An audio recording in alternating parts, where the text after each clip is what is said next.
Semuanya, perkenalkan nama saya Kevin Holion dari kelas 12C absen 20. Pada kesempatan kali ini saya akan menjelaskan materi biologi kelas 12 tentang replikasi DNA.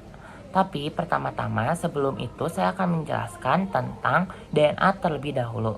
Jadi DNA merupakan materi genetik yang secara garis besar merupakan untaian dua heliks ganda yang dia tuh tersusun dari asam deoksiribonucleat atau DNA itu sendiri. Nah, ini tuh ditemukan pada bulan April 1953 oleh James Watson dan Francis Crick dalam percobaannya di berbagai percobaan. Contohnya vaksin, dan nantinya ada percobaan mencampurkan asam atau bahan radioaktif ke dalam DNA.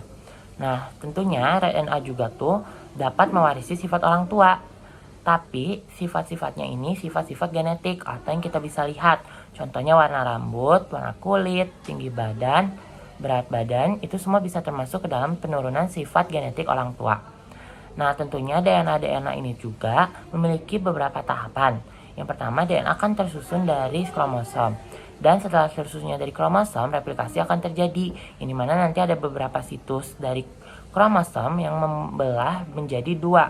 Dan nantinya bakal terbentuk gelembung-gelembung di setiap ujungnya. Lalu replikasi DNA akan terkondensasi sehingga kromosom nanti akan selesai. Karena DNA sudah direplikasi akan mempilin atau menjadi suatu gabungan rantai yang membentuk DNA kromosom itu sendiri. Nah, untuk memperkuat pembahasan di awal, ternyata sudah ada percobaan yang membahas tentang replikasi DNA, tapi dia melakukannya pada bakteri. Kemudian dari percobaan Frederick Griffith ini masih menuai banyak kontroversial karena ilmuwan masih percaya bahwa yang melakukan replikasi merupakan protein bukan DNA. Nah, akhirnya pun berlanjut ke percobaan oleh Watson dan Crick yang membuktikan bahwa mereka menemukan DNA lah yang melakukan replikasi dan menemukan 3 model. Ingat ya, model-model ini merupakan teori karena belum ada teori-teori yang bisa dipatenkan untuk menjadi teori utama. Yang pertama itu ada konservatif. Ketika nanti buah heliks orang tua ini bakal menghasilkan anakannya, nah akan berpisah, ada yang induk dan anakannya. Lalu ketika melakukan replikasi kedua akan ada yang anakan menghasilkan anakannya lagi, sedangkan yang induk akan menghasilkan satu induk dan sel anaknya. Kemudian ada model semi konservatif. Nah, kalau model semi konservatif nantinya sel atau rantai induknya bakal bergabung dengan rantai yang baru. Nah, ketika begitu di replikasi kedua akan berpisah, yang baru akan yang baru, sedangkan ada yang tetap dari induk dan sel atau rantai yang baru. Sedangkan model dispersif itu setiap helainya memiliki penggabungan dari rantai induk dan rantai yang baru karena DNA-nya disintesis. Setelah adanya rantai yang baru dan yang lama, nanti akan tetap begitu sampai replikasi ke berapapun. Akhirnya, setelah banyaknya percobaan, ada percobaan Mefelsol-Sal yang membuktikan bahwa replikasi DNA adalah penggabungan dari protein dan DNA itu sendiri, yang dimana nantinya akan menggunakan model semi-konservatif, dimana molekul induk terlepas dan setiap untainya akan berfungsi sebagai cetakan sintesis untai yang baru. Nah, bisa dilihat gambar di sini, kalau misalnya DNA itu tuh bakal terpisah menjadi dua, sesuai dengan model yang telah saya jelaskan di awal. Nah, nanti setelah terbagi dua, akan ada perpisahan dari DNA orang tua, di mana primase akan masuk ke dalam DNA yang rantainya ke arah 3, dari 5 ke 3.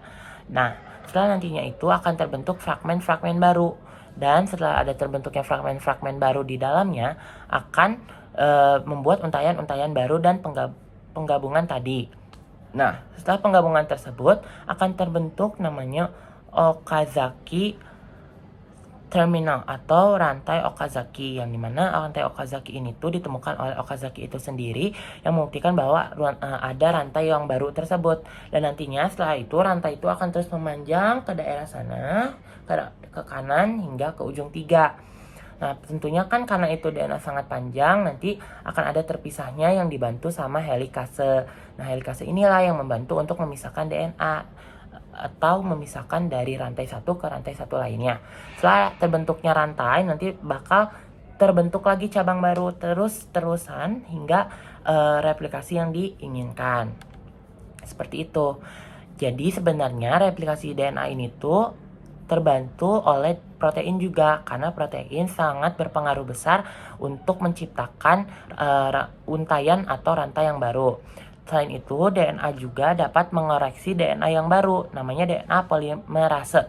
Jadi kalau misalnya ada kesalahan, nah DNA polimerase yang menggantikan nukleotida yang salah, terus perbaikan ketidakcocokan, dan yang akhirnya membuat suatu rantaian yang lebih bagus lagi. Sehingga nanti sifat-sifat yang terbentuk dalam suatu kromosom bakal lebih baik lagi. Sekian materi tentang replikasi DNA. Saya harap melalui penjelasan saya dapat memperluas wawasan kita tentunya dalam pelajaran biologi di materi kromosom. Mohon maaf bila ada penyampaian yang kurang ataupun yang salah. Saya Kevin Holiat pamit undur diri. Terima kasih.